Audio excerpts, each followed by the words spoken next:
Les grands titres de cette édition, élection municipale au Mali. Nous serions à Djoukoroni pour écouter le guide spirituel des soufis.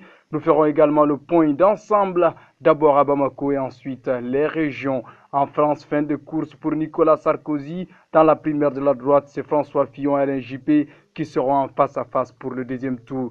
Et enfin, religion, la 122e édition du Magal de Touba s'est clôturée samedi. Nous en parlerons dans cette édition. Mesdames, Messieurs, bonsoir et bienvenue à toutes et à tous sur cette édition de 19h. Nous ouvrons cette édition avec ce qui fait l'actualité, bien évidemment. C'était hier, 20 novembre, les élections municipales sur l'ensemble du territoire malien. Nous allons débuter par Bamako, où apprend-on de nos différents reporters que ces échéances électorales se sont déroulées dans de très bonnes conditions. Suivons le résumé de tout cela avec Khalifa Ahmed. Le résultat le plus attendu est celui de l'abstention. La ville de Bamako n'a presque pas voté ce dimanche. Les populations se sont moins préoccupées de ce qui pouvait sortir des urnes. Le président de la République et son épouse ont voté en commune 4. À l'heure actuelle, aucun résultat franc ne se dessine à l'horizon. Les bureaux de vote ont pour la plupart ouvert après 8 heures, à cause notamment d'absence des présidents de bureau. Les forces de l'ordre ont largement été mobilisées dans la capitale. Cette année, aucun accident grave n'a été signalé. Les bureaux se sont fermés à 18h pile. Les résultats seront connus dans quelques jours, lorsque tous les bulletins seront réunis à la capitale Bamako. Toujours dans le cadre des élections communales d'hier 20 novembre 2016, le guide spirituel de la communauté malienne de Soufi, El Hadj Cheikh Soufi Bilal, a effectué son devoir citoyen dans sa commune à Bamako. Il a voté dans le bureau 22 du centre de l'école Bada. Le cheikh, à sa sortie, a accordé quelques mots à notre reporter Sadio Diakité. Écoutons-les en langue malienne bamanankan. nya fo ay kunu walanda la alakira muhammad sallallahu alaihi wasallam ayo de fo ko hubul watan min al iman mo min kara faso fa weli man ya jodo ni sigi ko sentala imam ma choisi ku yem fa du minana yem fa furo minana ye malangulu de taw de fa du minana o de fa problème antina jeno ya anye ma minu nye ka sekele ke ka dana ya da uluka amina kalaflu ka soroma juruma do angana wajibi kote wa antisa wani mama sana yi yere fere mana ede kare yi ala java yi kiba java yi yere kun java yi sigi fana java yi deun java parce que olu de chini nyesigu. C'était là le guide spirituel des soufis du Mali, El Hadj Cheikh Soufi Bilal Diallo, au micro de Cheikh Sadio Diakité. Après Bamako, cap sur les régions du Mali. Dans les 9 régions que compte notre beau pays, les opérations de vote n'ont pas eu lieu dans 3 régions. Il s'agit de Kidal, Menaka et Todani. Dans la région de Tombouctou, Gao et Mopti, plusieurs opérations de sabotage ont été menées et ces sabotages ont empêché la tenue des scrutins dans certaines localités. Tout cela en résumé et en grosso modo avec notre reporter Alima Konaté. Les élections municipales ont montré combien le système sécuritaire est fragile dans le nord du pays et le centre. Dans les régions de Kaye, Kulikoro, Ségou, les scrutins se sont déroulés correctement. À Mopti, plus précisément dans le cercle de Douanza, plusieurs incidents ont marqué le vote d'hier. 5 militaires maliens sont morts. Leur équipe convoyait des bulletins de vote. Ils ont été attaqués sur la route Douanza. Selon certaines sources, ce seraient des terroristes. Tombouctou, sur les 52 communes, 21 n'ont pas voté. Dans le cercle de Tombouctou, des communes n'ont pas voté. À Goundam, sur les 16 cercles, seulement 2 ont voté. À Gourmararous, sur les 9 communes, 2 n'ont pas voté. À Niafunke, sur les 8 communes, 3 n'ont pas connu de vote. Dans la région de Gao, le vote s'est bien déroulé dans l'ensemble. Seulement 2 localités n'ont pas voté, faute d'acheminement des matériaux locaux. Le scrutin n'a pas eu lieu. Dans la région de Gao, le vote s'est bien déroulé dans l'ensemble. Seulement 2 localités n'ont pas voté, faute d'acheminement des matériaux électoraux. Le scrutin n'a pas eu lieu par ailleurs dans la région de Kidal et les 2 nouvelles régions, Taoudini et Menaka. Refermons cette partie consacrée aux élections municipales maliennes pour les résultats. Nous y reviendrons dans quelques jours. Pour le moment, partons sur le continent africain, précisément dans le pays de Muammar el-Kadhafi.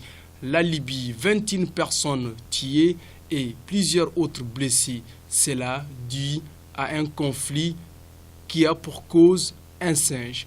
Comment? Les explications. On est le dimanche 20 novembre 2016. Un singe appartenant à un boutiquier de la tribu Kadafa a blessé des écolières appartenant à la tribu Ouled Siliman. Un acte qui a suffi à mettre le feu dans la poudrière entre les deux tribus de Chehba. Ils se sont entretués avec des armes lourdes et des mortiers. Le bilan des violences est 21 morts et 50 blessés. Les deux tribus se voyaient en chiens de faïence depuis la chute du régime de Kadhafi en 2011. Après l'Afrique, direction l'Europe, précisément la France. Hier s'est tenue la primaire de la droite et du centre. Contre toute attente, c'est François Fillon qui s'est positionné à la première place. Il est suivi d'Alain Juppé. Quant à Nicolas Sarkozy, il ne sera pas au deuxième tour. Cet élément est signé Fousseini Sidibé. Contre toute attente, c'est François Fillon, ancien Premier ministre, qui sera au deuxième tour de la primaire. Il s'est classé premier avec 44% des voix devant Alain Juppé, 27%, et en troisième position Nicolas Sarkozy. Ce dernier affirme déjà soutenir son ancien Premier ministre au deuxième tour. François Fillon bénéficiera aussi du soutien de Bruno Le Maire. Quant à Nathalie Sisco-Morizet, elle soutient Alain Juppé. Le deuxième tour est prévu pour ce dimanche. Restons toujours en Europe, juste à côté de la France, l'Allemagne. Angela Merkel, la dame de fer, se représentera en 2017 pour un 4e mandat consécutif. Elle a fait l'annonce hier. Suivons cet élément qui en parle avec Khalifa Ahmed. La chancelière allemande Angela Merkel, âgée de 62 ans, a annoncé hier sa candidature pour 2017. Ceci pour un 4e mandat consécutif. La dame de fer serait créditée de 55% d'opinion favorable, ce qui veut dire, si on croit au sondage, elle pourrait repartir pour un nouveau mandat l'an prochain à la tête de son pays. Après l'Europe, nous partons en Asie. Un drame a coûté la vie à 100 personnes et en a blessé 150 autres en Inde hier matin. L'élément est signé Halima Konati. La dernière chose dont se souviennent les passagers, c'est un bruit assourdissant. Ils dormaient encore, le train a déraillé de sa piste. Le train Patna-Indore effectuait la liaison entre les villes du Nord. C'est à hauteur de la ville de Kharpur que le malheur est survenu ce dimanche 20 novembre. Le bilan est de 100 morts et 150 autres blessés. Le transport ferroviaire est le plus grand moyen de communication dans le pays. Le dernier drame de ce genre remontait à 1981 lorsqu'un train a fini sa course dans une rivière faisant 800 morts. Nous arrivons dans la partie religion de cette édition sur la fête des Mourides, le Magal de Touba. Suivons son reportage. La communauté mouride du monde a célébré sa plus grande fête. Le Magal de Touba a vu plus de 2 millions de personnes converger vers la cité religieuse de Touba. Tous sont partis pour glorifier et remémorer l'exil de Cheikh Ahmad Bamba vers le Gabon.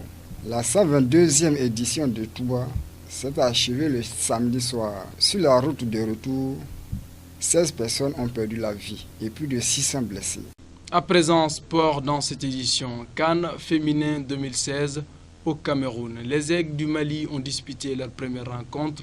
Malheureusement pour elles, elles ont été battues 6-0 par le Nigeria. Suivons cet élément de Fousseini Sidibé. La poule B de la CAN féminine 2016 a disputé sa première journée. Les Aiglons du Mali ont été corrigés par leur homologue du Nigeria 6-0. Les Ghanéennes ont battu les Kenyennes 3-1. Le Mali doit battre son prochain adversaire pour espérer rester dans la course, voire se qualifier en demi-finale. Les Aiglons du Mali affronteront mercredi 23 novembre 2016 le Kenya au stade Lembe à 19h. Mesdames et messieurs, c'est sur cet élément que nous allons refermer cette édition. Tous les plaisirs étaient pour moi et l'ensemble de la rédaction de vous donner ces informations. Le rendez-vous avec nous, ce serait demain lorsqu'il sera 19h en langue Bamanankan et juste après en langue française et Soraï. Au revoir.